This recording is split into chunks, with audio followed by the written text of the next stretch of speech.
본문 말씀은 우리가 잘 아는 것처럼 예수님께서 한 중풍병자를 고쳐주신 사건을 기록하고 있습니다. 오늘은 이 말씀을 통해 우리가 세 가지를 배우고자 하는데요. 첫 번째는 믿음에 대해서 한번 배워보려고 할 거고요. 두 번째는 죄와 죄사함에 대해서, 그리고 마지막 세 번째는 이렇게 우리를 용서하시는 주님의 마음이 어떠한지, 그 주님이 어떤 분이신지에 대해서 오늘 이렇게 세 가지로 본문 말씀을 살펴보고자 합니다. 첫 번째로 이 본문 말씀은 우리에게 믿음이 어떤 것인지를 알려줍니다. 지난주 말씀처럼 예수님께서는 여전히 치열한 사역 현장 가운데 계셨습니다.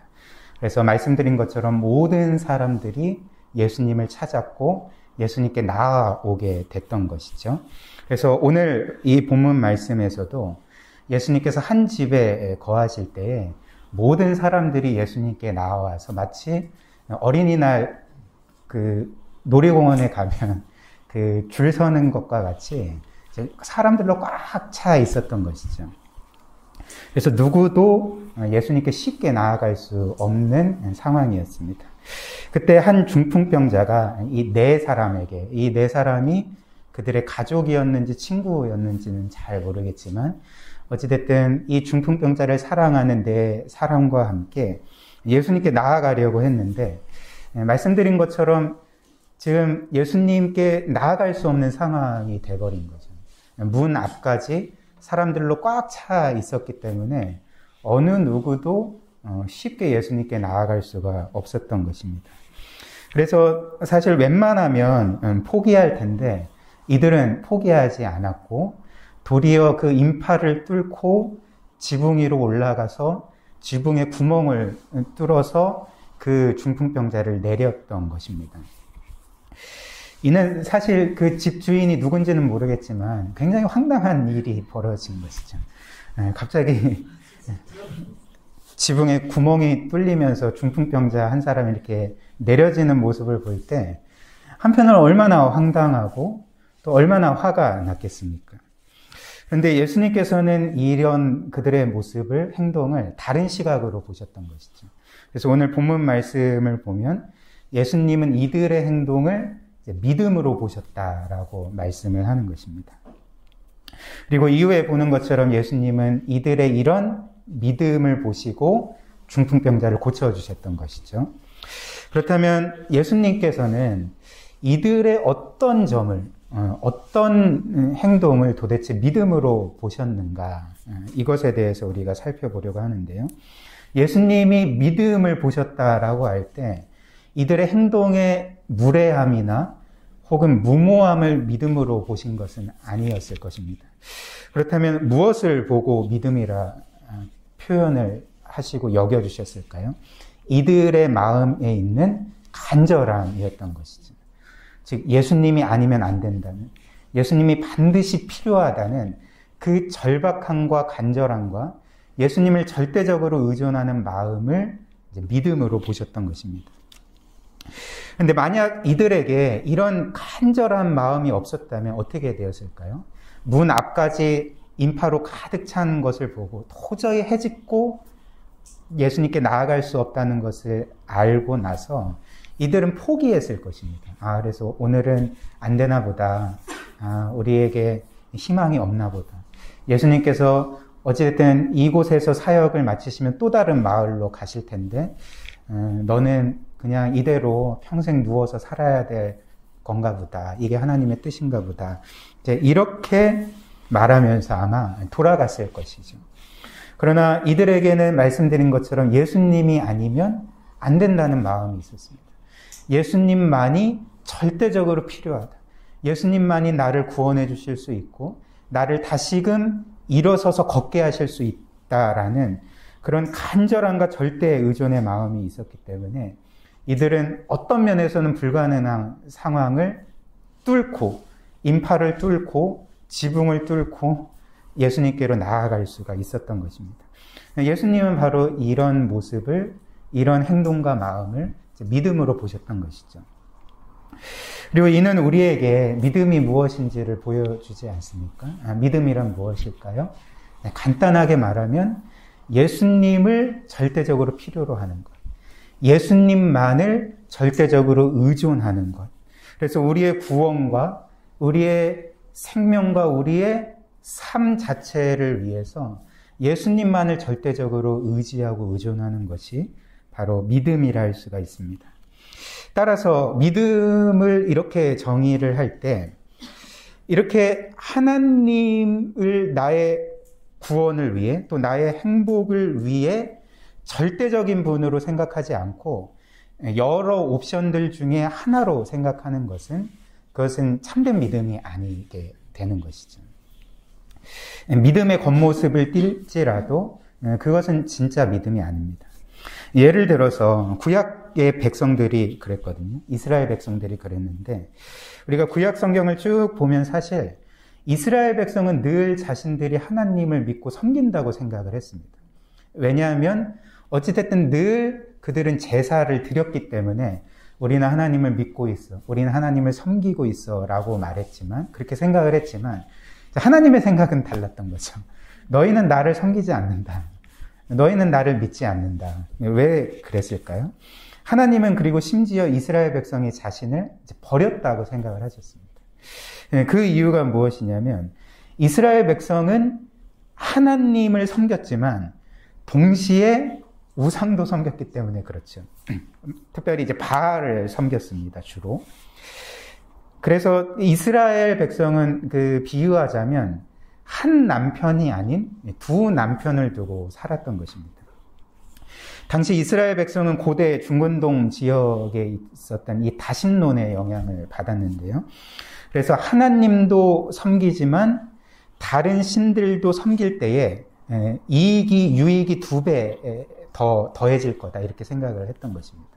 그래서 하나님으로만 좀 부족하고 그 당시 바알은 비를 내려주는 신이었는데 즉 풍요와 다산의 신이었는데 하나님도 섬기고 비를 내려주는 바알도 섬기면 우리에게 더 좋은 것이 아니겠느냐 이런 식으로 생각을 했던 것입니다. 그런데 하나님이 요구하시는 것은 무엇일까요? 우리가 늘 예배 가운데 함께 교독하는 십계명의 제1계명처럼 나 외에는 다른 신을 내게 두지 말라라는 요구였죠. 명령이었습니다. 이 히브리어 원문이 어떻게 되어 있냐면 나의 얼굴 앞에 다른 신을 두지 말라라고 되어 있거든요. 이는 무엇을 의미하냐면 하나님의 얼굴 앞에 다른 신을 둔다는 것은 그 거짓 신을 하나님과 동격으로 놓는다는 것이죠. 하나님과 나란히 놓고 하나님과 동격인 신으로 둔다는 의미가 된다는 것입니다. 그리고 하나님은 이를 이제 하나님이 아닌 다른 신만을 섬긴다고 여기셨던 것입니다. 오직 하나님을 믿는 것이 아니라면 그것은 믿음이 아닌 것이죠. 예를 들면 성경은 하나님과 이스라엘 백성의 관계를 여러 비유로 표현을 하는데 목자와 양으로 표현을 하든지 여러 비유로 표현을 하는데 그 중에 한 가지가 이제 부부 관계로 표현을 합니다. 그래서 하나님은 남편이시고 이스라엘 백성은 그분의 아내이신 것, 신부이신 거죠. 그리고 신약에서도 이런 비유가 나타나지 않습니까? 그리스도는 우리의 신랑이 되시고 그의 몸된 성도들은 그분의 신부가 되는 것이죠. 그래서 어찌됐든 이렇게 예를 들면 어느 날 부인이 다른 남자를 자기의 남편의 얼굴 앞에 이렇게 데리고 온 거예요. 그래서 그 부인이 하는 말이 여보, 나는 당신을 너무 사랑해. 그런데 나는 이 남자도 사랑해. 나는 당신도 포기할 수 없고 이 남자도 포기할 수 없으니까 당신이 좀 이해해 주길 바래. 그래서 나는 이 남자하고 당신하고 영원히 함께 살 거야 라고 말할 때에 보통 남편의 반응이 어떠해야 되겠습니까? 아, 그래도 이 여자는 여전히 나를 사랑하는구나.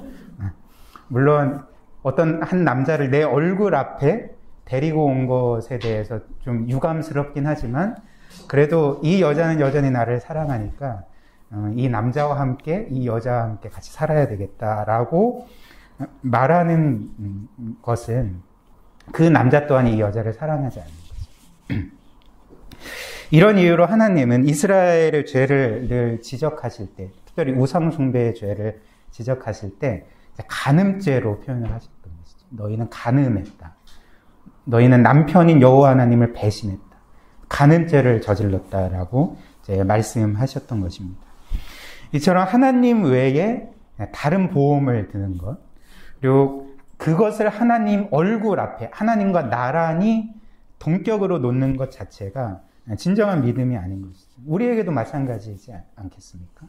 이제 하나님만이 주실 수 있는 것을 다른 것에서 찾는 것. 그래서 그것이 돈이든지, 그것이 어떤 학벌이든지, 지위와 명예든지, 그것이 어떤 것이든지 간에 우리의 삶에서 하나님만큼 중요한 것이 또 있다면, 하나님 얼굴 앞에 그런 것들을 가져다 두는 것 자체가 하나님은 그것을 믿음으로 여기시지 않고 우상숭배로 여기신다는 것입니다. 따라서 보통 우리는 그 믿음에 대해서 생각을 할 때, 아, 저 사람은 참 믿음이 좋네. 아, 저 사람은 참 믿음이 깊어. 저 사람은 또 믿음이 별로야. 믿음이 약해. 이렇게 말하지 않습니까? 그러니까 다른 사람의 믿음에 대해서 우리가 보통 이런 말로 표현을 하는데, 사실 이런 표현들은 믿음이 우리의 어떤 영적인 능력과 자질인 것과 같이 이제 말하는 것이 되는 것이죠. 근데 그렇지 않습니다. 왜 그럴까요?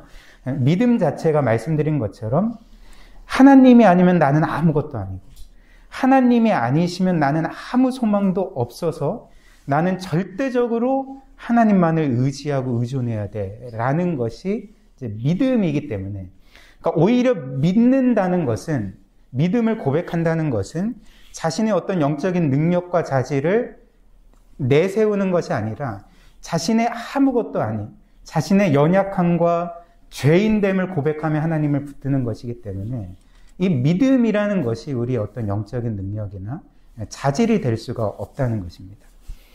그래서 우리는 하나님 앞에 우리의 어떠함을 내세울 필요가 없는 것이죠. 하나님께서 우리의 믿음의 강함, 믿음의 어떤 탁월함을 보시고 우리를 받아주시는 것이 아니라 우리는 단지 이런 고백만 하면 되는 것입니다. 하나님, 나는 죄인입니다. 하나님, 나는 하나님이 없이는 아무것도 아닙니다. 아무 소망이 없습니다. 내 스스로는 나를 구원할 수도 없고 온전히 살아갈 수도 없습니다. 하나님만이 나의 주인이 되셔야 됩니다. 나의 구원자가 되셔야 됩니다. 나를 받아주십시오. 나를 도와주십시오. 라는 고백을 보시고 우리를 받아주시고 우리를 구원하시고 우리를 선하게 인도하시는 것이 바로 우리 주님이 아닙니까? 바로 주님은 우리의 이런 고백 자체를 믿음으로 도와주시고 바로 중풍병자와 그 내 친구의 그런 행동과 마음을 믿음으로 받아주셨던 것입니다. 두 번째로 또 본문 말씀은 우리에게 죄와 죄사함에 대해서 알려주는데요. 예수님께서 이렇게 이들의 믿음을 보시고 곧바로 중풍병자를 고쳐주신 것이 아니었죠. 어떤 말씀과 행동을 하셨을까요? 5절 말씀 보면 작은 자야 너의 죄사함을 받았다라고 이제 말씀을 주셨습니다. 생각을 해보면 우리 성도님들이 만약에 중풍병자의 입장이라면 사실 예수님께서 작은 자야 너의 죄가 죄사함을 받았다. 모든 죄가 용서받았다라고 말씀하시는 것은 사실 중풍병자가 원하는 답이 아니었습니다. 중풍병자가 이렇게 인파를 해치고 지붕을 뚫어가며 예수님 앞에 딱 나아갔을 때 예수님께 첫 번째로 듣기 원하던 말씀이 무엇이었겠습니까? 소자야 너의 죄가 용서받았다가 아니라 소자야 일어나 걸어라. 너의 병이 완전히 깨끗하게 나았다라는 말씀을 기대하고 그렇게 예수님께 나아갔는데 예수님께서는 그들의 기대와는 달리 너의 죄가 용서받았다라고 말씀을 해주셨던 것이죠. 그렇다면 예수님께서 이들이 원하던 답이 아니라 죄사함을 선언하신 이유가 무엇일까요? 여기서 우리가 중요한 한 가지 사실을 알게 되는데요. 지금 예수님은 이 중풍병자에게 인생의 본질적인 문제, 인생의 궁극적인 문제가 무엇인지를 알려주고 계신다는 것입니다. 그것이 무엇일까요? 바로 죄의 문제인 것이죠. 사실 중풍병자는 지금까지 자신의 인생의 본질적인 문제, 자신의 인생을 괴롭히고 불행하게 만드는 문제를 뭐로 여겼던 것입니까? 자신이 지금 앓고 있는 그 몹쓸 병, 중풍병이 자신의 인생의 최고의 문제, 가장 궁극적인 문제로 여기면서 예수님께 지금 나온 것입니다. 그래서 이 중풍병에 걸린 지 얼마나 됐는지는 모르겠지만 그렇게 오랫동안 누워 있으면서 아마 늘 낙심하고 절망했을 것이고 그의 삶은 산산조각이 났을 것입니다. 그래서 참 고통의 연속의 삶을 보내던 것이 중풍병자였을 것입니다. 따라서 중풍병자는 늘 이렇게 생각을 했을 것이죠. 이 병만 고침을 받는다면, 이 중풍병만 고침을 받는다면 나는 진정으로 행복해질 거야. 나는 진정한 영혼의 만족을 얻을 수가 있을 거야. 이렇게 생각을 했었는데, 근데 이런 것은 누구에게나 다 있지 않겠습니까? 우리에게도 이것만 얻으면, 이것만 이루면, 이 자리에만 올라가면, 혹은 이 사람하고만 결혼하면, 이 학교에만 들어가면, 이 직장에만 들어가면, 이런 것들이 우리에게 다 있다는 것입니다. 근데 우리에게 이것을 얻게 되면, 이루게 되면, 진정으로 행복해질까요? 진정으로 만족하게 될까요? 그렇지 않습니다. 특별히 전도서가 이를 잘 보여주는데요. 전도서를 쓴 솔로몬의 경우는 그는 어떤 왕이었습니까? 사실 모든 것을 다 가지고 원하는 모든 것을 이룬 왕이었던 것이죠. 그리고 자기가 원하고 자기가 사랑하는 사람들과 살던, 아내와 첩들과 함께 살던 인물이었습니다. 그런데 이런 어떤 면에서는 부족함 없는 모든 것을 가지고 모든 것을 이룬 삶을 살아갔던 솔로몬이 마지막에 내린 결론이 무엇이었습니까? 전도서에 보니까 모든 것이 헛되고 헛되고 헛되도다 라는 결론을 내렸던 것이죠. 솔로몬도 늘 이런 마음의 바람을 가졌죠. 이것만 얻으면, 이것만 이루면, 그리고 이 사람과 결혼하면, 이 사람을 나의 아내와 첩으로 두면 나는 진정으로 행복해질 거야. 나는 진정으로 만족하게 될 거야 라고 생각을 했지만 실제로 그 모든 것을 얻고 이룬 후에 이 모든 것들이 자신의 영혼을 진정으로 채우지 못한다는 것을 깨닫게 된 것이었습니다. 그래서 자신이 그토록 얻고자 했고 그토록 이루고자 했던 모든 것들이 헛되고 헛되고 헛되도다라고 이렇게 말했던 것이죠. 중풍병자에게도 이 병이 삶의 근본적인 문제는 아니었습니다. 물론 그에게 너무나도 큰 문제이긴 했지만 그것이 그의 인생의 궁극적인 문제는 아니었습니다. 예수님께서 말씀하신 것처럼 중풍병자의 근본적인 문제, 또 더 나아가 모든 사람의 근본적인 문제는 다른 어떤 것이 아니라 죄의 문제, 하나님과의 그 관계의 문제, 하나님이 우리의 삶의 중심에서 우리를 다스리지 않는 그 문제였던 것입니다. 사실 이렇게 자신이 인생의 해답으로 여기던 것을 얻어도 그것을 이룬다 할지라도 이렇게 하나님과의 관계가 깨트려져 있다. 하나님이 그의 인생의 중심에 계시지 않는다면 인생의 문제는 해결되지 않는 것입니다. 한 가지 예를 들어드리면 이것은 팀켈러 목사님의 예인데 과거 팀켈러 목사님 집 지하실에 이렇게 세탁기가 있었다고 합니다. 그런데 그 세탁물을 넣고 빨래를 하고 탈수를 할 때마다 너무나도 큰 소리가 났다는 거예요. 그분의 표현에 의하면 그 오케스트라 연주에서 사용하는 그 팀파니라는 큰 북 있잖아요. 그 팀파니 4대를 마구 두들기는 소리가 났다고 합니다. 그래서 너무나도 늘 시끄러워서 한번 이렇게 세탁기를 안쪽을 보니까 소리가 왜 그렇게 크게 났냐면 통이 중심에서 이렇게 돌지 않는 거예요. 그러니까 중심에서 지금 이탈해 있는 겁니다. 저도 몇 개월 전에 이렇게 세탁기가 굉장히 큰 소리가 나서 이렇게 보니까 그 호수가 이렇게 그러니까 그 물 호수 있지 않습니까? 그 호수가 너무 이렇게 깊게 들어와서 통이 돌아갈 때 그 호수를 때린 거예요. 통 자체가. 그래서 굉장히 큰 소리가 났는데, 어찌됐든 이렇게 세탁물을 넣으면 이렇게 통이 중심을 딱 잡고 이렇게 돌아야지 소리가 안 나고 안정적으로 탈수가 되는데, 이게 틀어져 버리니까 소리가 크게 났던 것이죠. 그래서 이렇게 세탁기 통의 중심이 맞지 않으면 어떤 옷을 넣어도 큰 소리가 나게 마련입니다. 고급 옷을 넣으면 소리가 나지 않을까요? 그렇지 않죠. 고급 옷을 넣어도 소리가 나고, 싼 옷을 넣어도 소리가 나고, 걸레를 넣어도 소리가 나는 것이죠. 문제는 무엇을 넣는 게 문제가 아니라 그 중심이 올바로 맞춰져 있는지 아니면 틀어져 있는지, 이게 이제 문제라는 것이죠. 우리의 인생도 마찬가지지 않습니까? 세탁기의 중심이 되어야 되는 것처럼 하나님도 우리 삶의 중심이 되셔야 됩니다. 만약에 하나님이 우리의 삶의 중심에 계시지 않는다면, 하나님과 우리 사이의 관계가 죄로 인해 깨트려져 있다면, 우리의 인생은 아무리 우리가 원하는 것을 얻고 이룬다 할지라도 여전히 우리는 그렇게 큰 고장난 소리가 나는 인생이 될 수밖에 없는 것입니다. 그래서 이렇게 고장난 삶을 살게 될 뿐이죠. 바로 예수님께서 이 말씀을 하고 계시는 것입니다.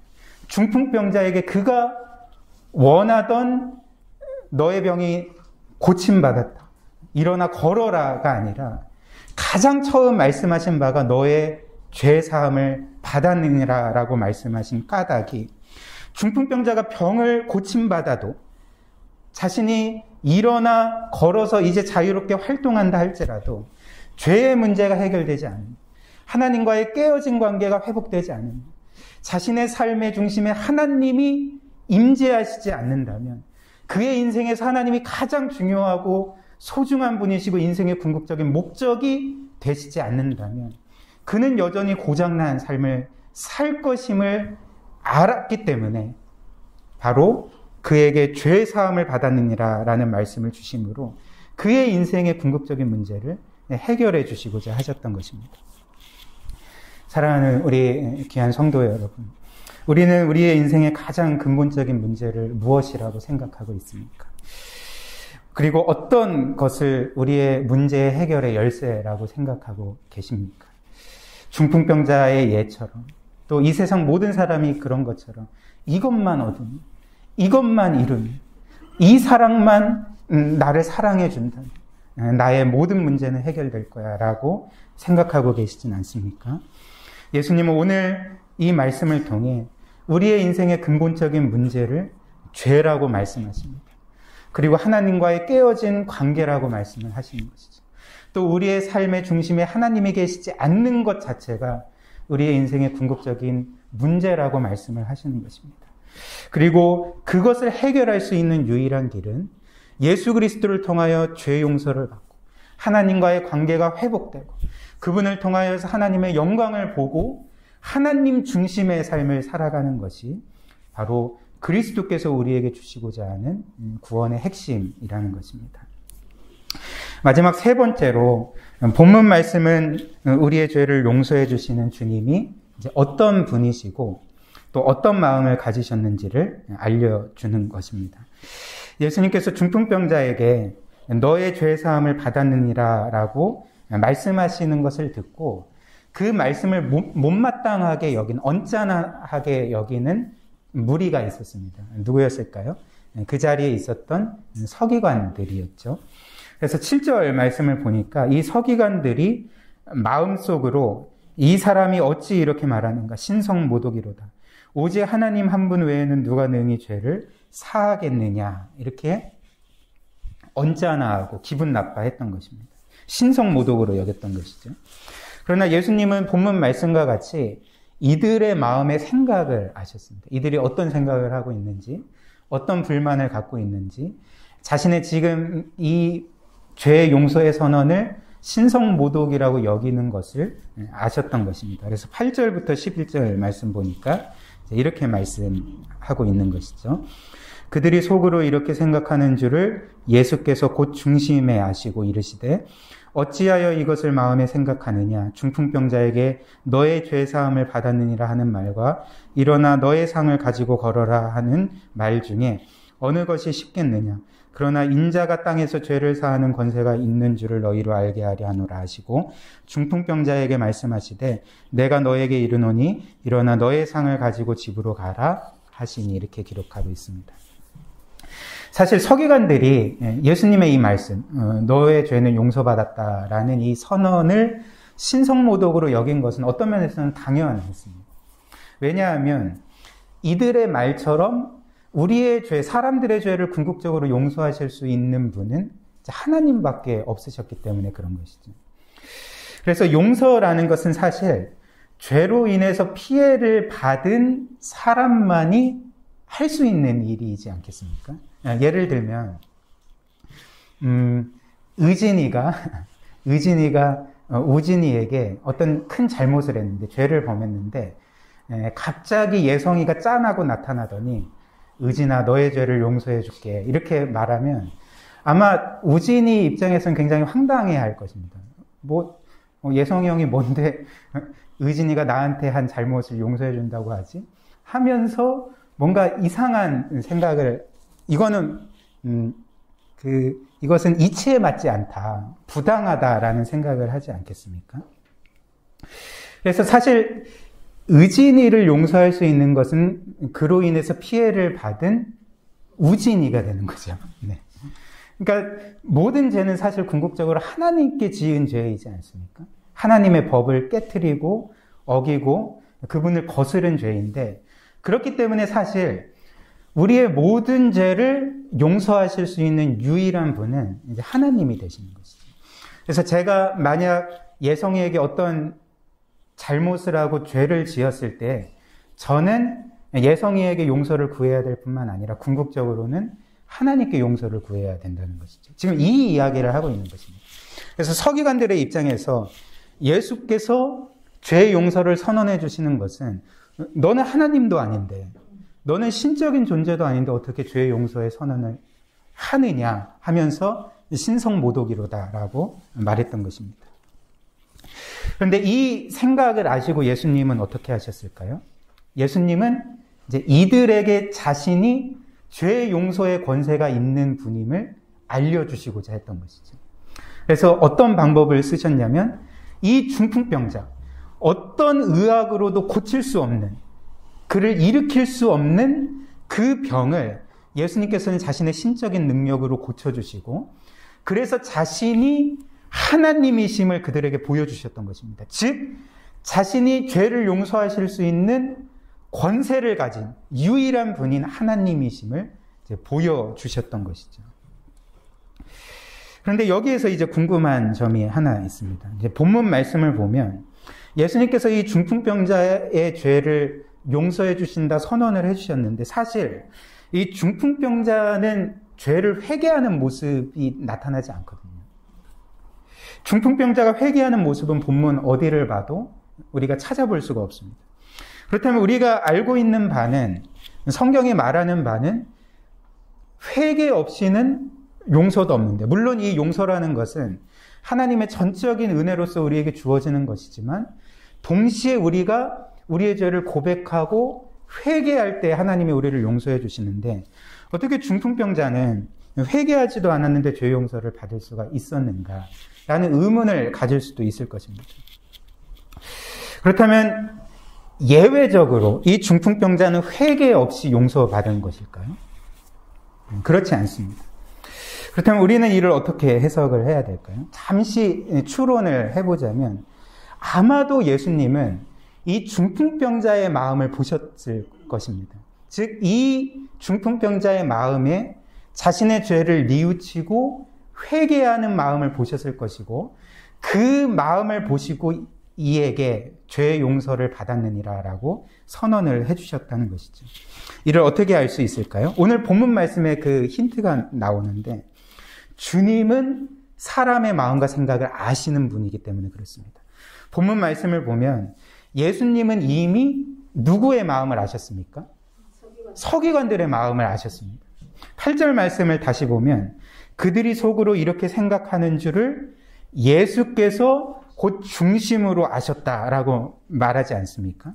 근데 이 개역개정 성경을 보시면 이제 8절을 한번 보십시오. 8절을 보시면 이 부분에 그 각주가 하나 달려 있을 것입니다. 1번 이렇게 돼서 이제 각주가 달려 있는데 그 각주를 보면 이제 뭐라고 나와 있냐면 그 심령으로 이렇게 되어 있거든요. 근데 헬라어 원문을 보면 영 안에서, 즉 예수님께서 자신의 영혼으로 영 안에서 이들의 마음과 생각을 아셨다 이렇게 말씀을 하는 것이죠. 즉 예수님은 자신의 영으로 지금 서기관들의 마음을 꿰뚫어 보고 계셨고 이들이 지금 어떤 생각을 하고 계신지 다 보고 계셨다는 것입니다. 근데 이런 말씀은 사실 신약 성경 여러 구절에서 나오거든요. 그리고 가장 결정적인 것이 이제 요한복음 2장 23절부터 25절인데 제가 한번 읽어드리겠습니다.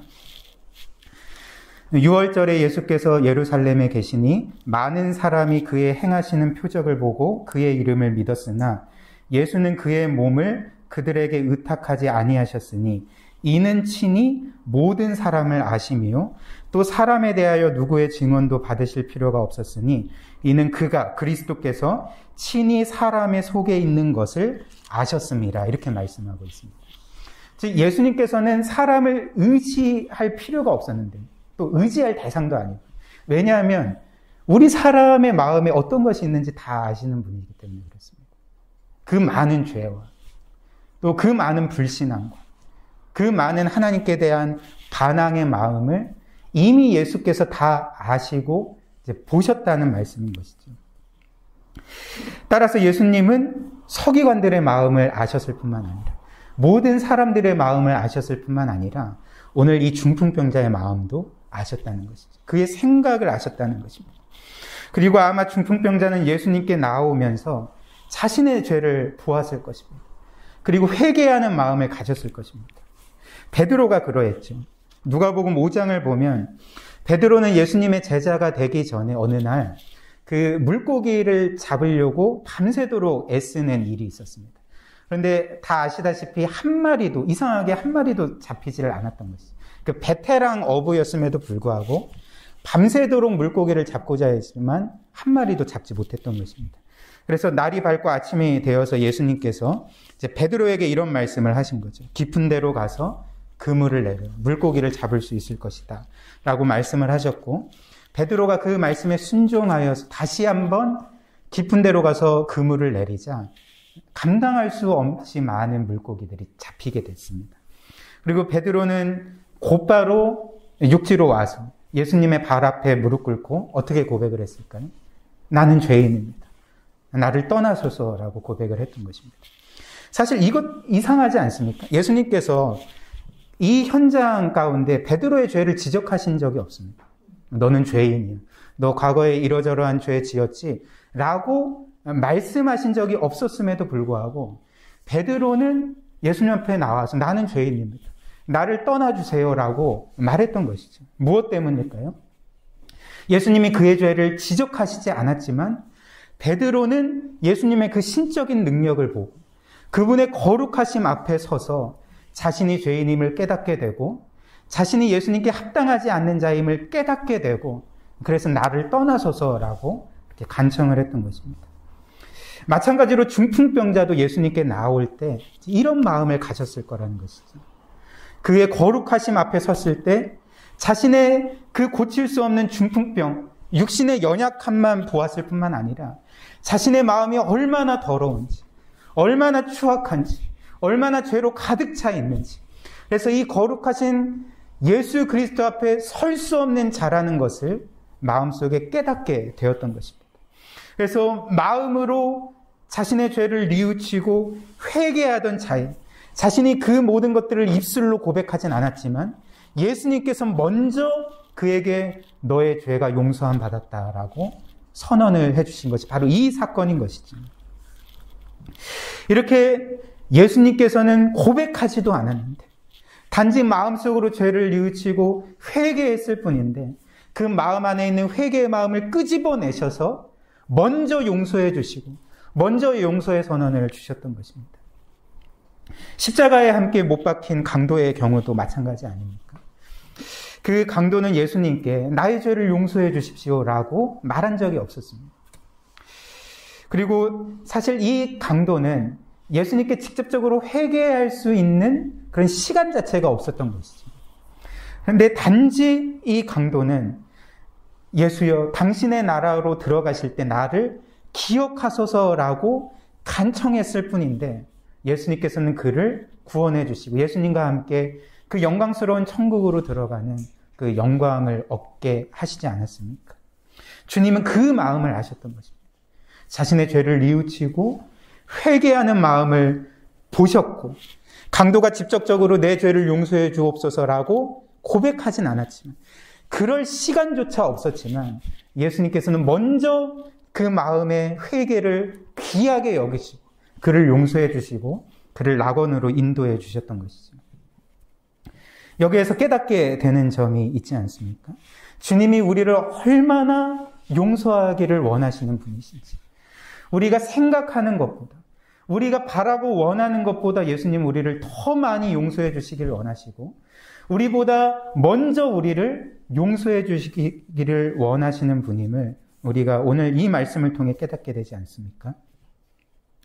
사실 주님께서 사람들의 마음을 보시고 우리의 마음을 보신다는 것은 우리 안에 회개하는 마음을 보실 뿐만 아니라 사실 우리 안에 여전히 남아있는 죄의 그 많은 것들을 동시에 보신다는 것을 뜻하는 것입니다. 그리고 우리가 아무리 마음으로 우리의 죄를 뉘우치고 회개한다 할지라도 우리의 회개는 늘 불완전한 것이지 않습니까? 늘 죄와 섞여져 있고 우리의 이기적인 마음과 뒤섞인 어떤 면에서는 불완전한 회개임에도 불구하고 오늘 말씀을 통해 우리가 깨닫게 되는 바는 무엇입니까? 그렇게 불완전한 회개의 마음일지라도 죄와 뒤섞여 있는 우리의 회개의 마음일지라도 그것 자체를 귀하게 여기셔서 우리를 용서해 주시고 우리를 회복시켜 주시는 분이 바로 우리 주님이시라는 것입니다. 자신의 모든 힘을 다해서 우리를 용서하시는 분이 되시는 것이죠. 왜 그럴까요? 주님은 이미 우리를 용서하시기 위해서 자신의 생명까지 내어주셨으니까요. 자신의 모든 것까지 내어주셨으니까요. 이런 분께서 우리가 원하는 것보다 바라는 것보다 생각하는 것보다 우리를 용서해 주시기를 원하시고 우리를 구원해 주시기를 원하시고 오늘 말씀의 핵심과 같이 우리가 하나님 중심으로 살기를 원하시는 것이 바로 우리 주님의 마음이라는 것입니다. 사랑하는 성도 여러분, 우리의 삶의 근본적인 문제는 죄의 문제입니다. 하나님과의 깨어진 관계의 문제입니다. 하나님을 우리의 삶의 중심에 모시지 않는 문제입니다. 물론 우리 각자가 겪는 여러 어려움들이 있죠. 여러 아픔과 고통들이 있습니다. 이 모든 것들이 가볍다거나 아무것도 아니라는 말은 아닙니다. 우리의 삶에 이런 여러 문제들은 반드시 해결되어야 될 것이죠. 그러나 우리가 늘 기억해야 될 것은 그것 자체도 우리의 삶의 궁극적인 문제가 아니라 바로 죄의 문제, 하나님과의 관계의 문제, 그리고 하나님이 우리의 삶의 중심이 되지 않는 문제임을 우리가 기억해야 된다는 것이죠. 그리고 그 이 모든 궁극적인 해결은 결국 우리가 하나님께로 돌아가는 것. 하나님을 다시 한번 우리의 삶의 중심으로 모시는 것.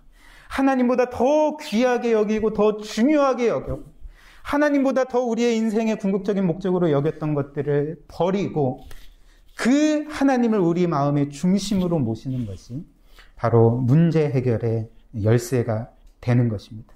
주님은 바로 중풍병자에게 이것을 주시고자 하셨던 것이고 모든 사람에게 이것을 주시고자 하는 것이고 여기에 있는 우리 모두에게 이 귀한 은혜를 주시고자 하는 것입니다. 이 시간 용서받아야 될 죄가 있습니까? 아니면 혹시 하나님과의 깨어진 관계가 있습니까? 혹은 내 삶의 중심을 하나님이 아닌 다른 것들로 차지하게 하고 있지는 않습니까? 그럼에도 불구하고 여전히 하나님 외에 다른 문제 해결 방안들을 찾고 있지는 않습니까? 이 시간 그리스도께로 나아갑시다. 우리를 위해 십자가에서 죽으시고 부활하심으로써 우리의 모든 죄를 용서하시고 우리를 구원하시고 하나님을 최고의 목적으로 삼고 살아가게 하신 우리 예수 그리스도께로 나아가십시다. 그분께 나아갈 때, 그분께서 우리를 위해 행하신 모든 일들을 기억할 때 우리 주님께서는 우리를 용서하시고 치료하시고 새롭게 하실 것입니다. 우리의 영혼의 진정한 자유와 평안을 누리게 하실 것입니다. 이런 은혜가 우리 사랑하는 고유교회 모든 성도님들에게 있기를 주님의 이름으로 축복합니다. 이 시간 우리 함께 말씀 기억하며 기도하는 시간 갖겠는데요. 이 시간 우리가 기도할 때 오늘 주님께서 중풍병자에게 행하신 일들을 기억했으면 좋겠습니다. 참 중풍병자는 예수님을 그토록 바라고 원했던 것이 자신의 병을 고침받기 위해서, 참 그 중풍병이라는 그 불치의 병을, 인생에 자신이 생각하기에 궁극적인 문제를 해결받고자 예수님께 나아갔지만 예수님은 도리어 그것은 너의 궁극적인 문제가 아니다. 너의 인생의 가장 큰 문제가 아니다. 너의 인생의 가장 크고 본질적인 문제는 죄의 문제다. 너에게 죄의 용서를 선언한다. 이렇게 말씀을 해주셨습니다. 하나님이 그의 인생의 중심이 되게 하셨습니다. 이런 은혜를 우리에게 이미 허락하여 주셨는데 때로는 우리가 이 은혜를 잊고 오늘 우리가 나눈 것과 같이 어느새 우리 마음의 중심에, 우리 존재의 중심에 하나님이 아닌 다른 것들이 들어와 있진 않습니까? 이런 우리의 참 하나님과의 깨어진 관계가 있다면, 우리의 죄악이 있다면 우리를 다시 한번 용서해 주시고 우리를 회복시켜 주시고 그 영광스러운 하나님, 우리를 사랑하시되 자기의 아들을 내어주시기까지 사랑하시는 하나님이 우리의 삶의 중심이 되게 하여 주옵소서. 이런 은혜 허락해 주시옵소서. 우리 이런 기도 제목으로 함께 기도하도록 하겠습니다.